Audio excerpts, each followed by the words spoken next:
Hi there, welcome to the YouTube channel. Today's card is a requested card from one of my followers on the YouTube channel and on to Twitch. Very nice guy, playing against us the other night, known as Pedrochos, I think it is. Sorry, I've probably just butchered that entirely. Pedrito, there you go, on my Discord group. Came, followed us, played a game with us, really enjoyed what he did, and then asked for some help with his Yidaro Wandering Monster deck. And Yidaro, for those of you who don't remember, is 5 double red for an 8/8 dinosaur turtle with trample and haste. You can cycle it for 1 and a red, and when you've cycled it 4 times, you can just put it into play instead of playing it. Now, in Commander Land, we can't cycle from the command zone, which is a shame. It'd be nice if we could, but we can't.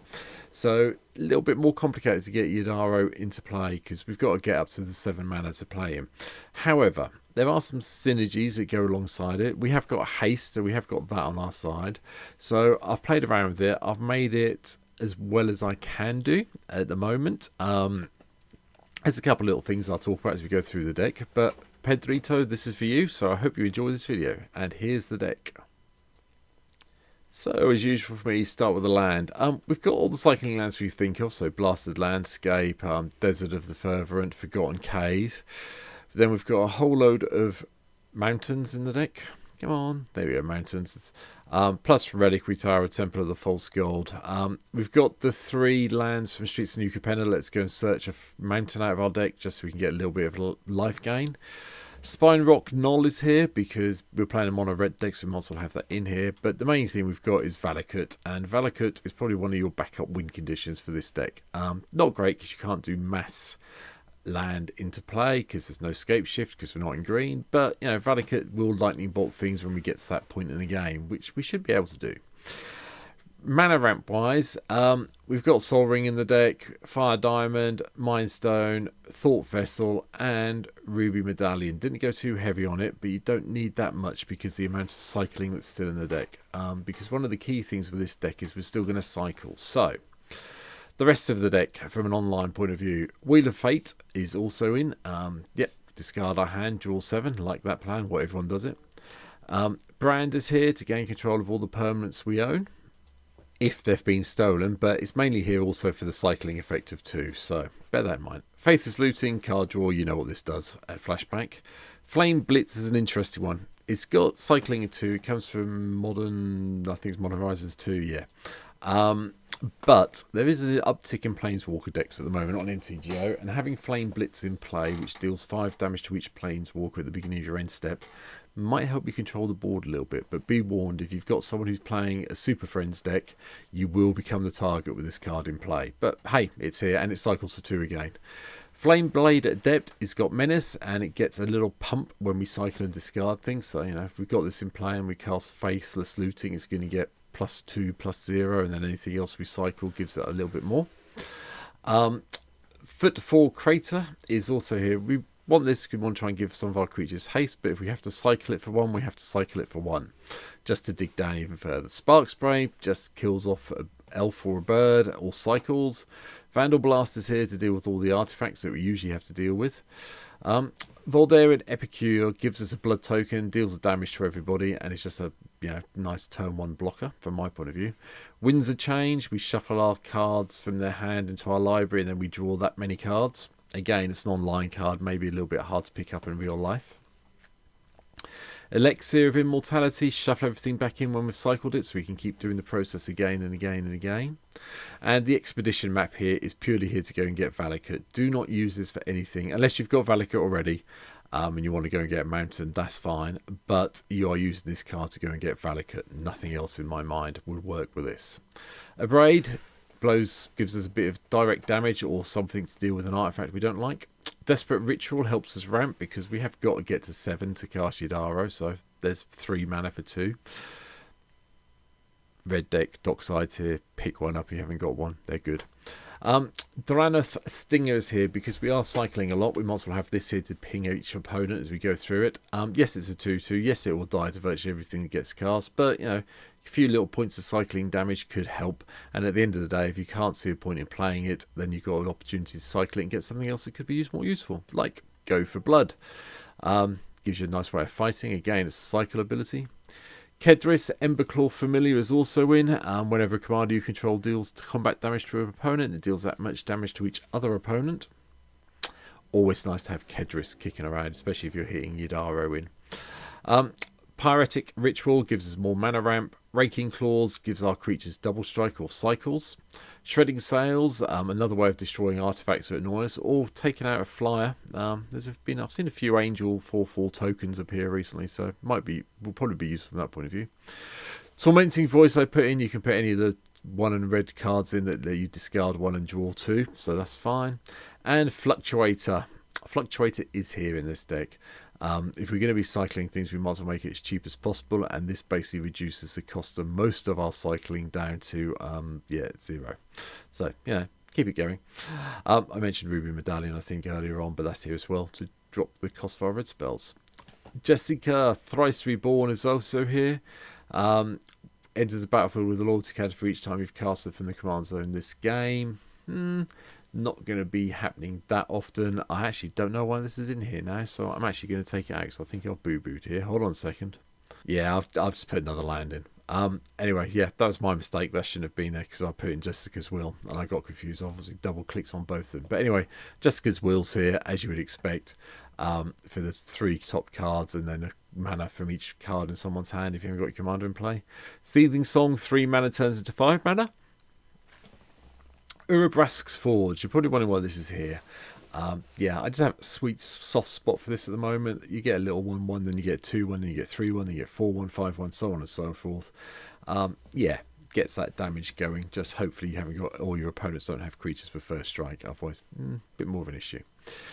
Valakut Awakening is our 37th land in the deck, or it's a case of let's put all the cards from our hand on the bottom of our library, draw that many +1. Change of Fortune gets us to discard our hand and then draw a card for each card you've discarded this turn. Now, this is quite interesting because when you cycle something, you are discarding the card. So if you cycled, say, 4 cards and you've got 4 cards in your hand, you'll play this and you will draw 8. Yeah, pretty good. Solar Blast just is an expensive version of a Lightning Bolt, but it has the ability to cycle, and when you cycle it, it can't be countered, so unless someone stifles it. But you get to cycle it and you get to ping something for 1. Violent Impact is purely here for the cycling ability. Occasionally you may need to take out an artifact or a land with it, but I guess you will be cycling it most of the time. Chain Reaction controls the board. Chandra, Torture Defiance, gives you mana, or you can exile the top card of your library and deal 2 damage to something, or 4 damage to something, or hopefully you'll just get an emblem that says whenever you cast a spell you get to do 5 to anything. That's what we want to aim for, but the +1 will help with the mana.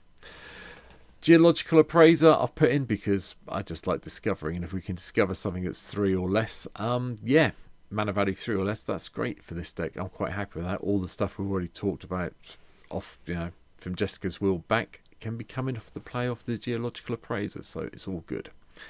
Leyline Tyrant, it gives us a way of not losing our red mana as steps and phases end if we've got any spare mana.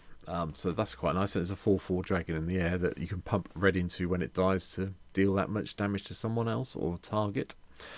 Torbrand, we've got a red deck. Torbrand's here. Adds extra 2 to each damage we deal with red creatures. Rooting Moloch, this also from the Ikoria set. Enters the battlefield, exile target card with cycling ability from your graveyard. Until the end of your next turn, you may play that card. Nice way of getting stuff back that you may need that you've cycled. Wrathful Raptors, because we have a few dinosaurs kicking around. Might as well have this in here, so whenever a dinosaur you control is dealt damage, it deals that much damage to any target that isn't a dinosaur. Bonehorde Dracosaur, I just love the fact that there's a dinosaur dragon. Sorry, and this card's just fantastic for 5 mana. So yeah, this definitely comes into play. Likewise, Goldspan Dragon gives you some treasures to help cast things or whatever you need to do with it. Spellpower Phoenix comes back in, enters the battlefield, you return an instant or sorcery with cycling from your graveyard to your hand. At the beginning of each end step, if you cycle 2 or more cards this turn, you get to bring the Spellpower Phoenix from your graveyard to your hand when it's been killed off. It is a 4/2 for 5 mana, so yeah, that's pretty good though. And you don't have to pay any mana to have it returned to you from your graveyard to your hand, which is key with this deck. Unpredictable Cyclone. Be careful when you're cycling things, but you do get to go and find some other things that put into play. So, but you don't lose anything, so they go all on the bottom of your library. So it's all pretty good from that point of view. Urabrusk the Hidden makes sure that all your other creatures have haste. Excuse me, sorry, and everything else comes into play tapped off of your opponent's side. Hollowed ones just, cost less for each card you've cycled or discarded this turn, so it's possible to get this in for 0. Lava Serpent is just a 6 mana 5/5 that has haste and cycling too. Not anything interesting. Oliphant, however, from Lord of the Rings is a bit more interesting. If you got to cycle it early to find a mountain, so be it. But hopefully you won't have to. You can get it into play, have the 6/4 come into play, and then when it attacks, do the +2/+0 and trample for another creature. Ancient Copper Dragon helps with our treasure production and casting costs. Chandra Awakened Inferno really does double up as a pain for most of your opponents. The +2 and giving everyone an emblem apart from yourself that then pings them at the beginning of their upkeep each turn stacks up really quickly. I would recommend casting Chandra when you have a few blockers in play, so you can get at least 2, maybe 3 of the +2 activations off in 3 turns. Because then people are on Lightning Bolt Dame Territory and it's very easy to stack up the damage, especially if Torbjorn's in play. Embercleave is the most bizarre bit of equipment I think ever created. I do love this card. I don't play it very often, but this deck seems like a natural fit for it. Attack with your creatures, reduces its casting cost. You can flash it in, give a creature +1/+1 and double strike and trample. And basically give your opponents a big headache, because if they've left something unblocked, it's going to get big and painful for them very quickly. Flameblade Angel, I'm just trying out in this deck. I'm not sure it belongs here, but I do enjoy it. Whenever a source an opponent controls deals damage to you or opponent you control, it pings that opponent back again. So, bit of change around in the fortune. Can't remember the word I was trying to think of then. Retaliation. There you go. Immolating Gear is just here to deal some damage. Deals X damage to each creature and planeswalker you don't control, where X is the number of instants and sorcery cards in your graveyard. Because we are cycling so many instants and sorceries, this should give us a fair amount of damage going through to all those creatures and planeswalkers. Sanctuary Smasher, just another cycling one, but this one's quite nice. It does get to put a first strike counter on something, which can be helpful. Slice and Dice, a bit more board control or a bit of cycling if you need it to be, just to get rid of a load of 1/1s. Thinking of token decks that are kicking around when they haven't got any pumps. Dragon Mage, yep, I like Dragon Mage. Again, another fun card for this deck. You can replace it with something else if you want to, but I just like the fact that I can hit someone with it. We all discard and all draw 7. It's always good fun. A Rampaging War Mammoths comes in from the Lord of the Rings Commander set, if I remember correctly. Yep. Trample has cycling of X, 2 and a red, and when you cycle it you may destroy up to X target artifacts. Great way of dealing with things if you've had to burn your Vandal Blast early in the game. Ridge Ranet is just a 6/4 for 7 mana with cycling. You are never going to cast this as 6/4. You are going to cycle this unless you're desperate for a creature. And then the last 3 cards in the deck, Blasphemous Act to control the board. Starstorm also controls the board but has the upside of having the cycling 3 ability. And then Apexer Power. Exile the top 7 cards in your library. Ooh. Until the end of turn you may cast spells from among them, and as long as you've cast the Apex from your hand you get 10 mana of red, 10 red mana, because you're just going to press the red button on this. But that's it. I think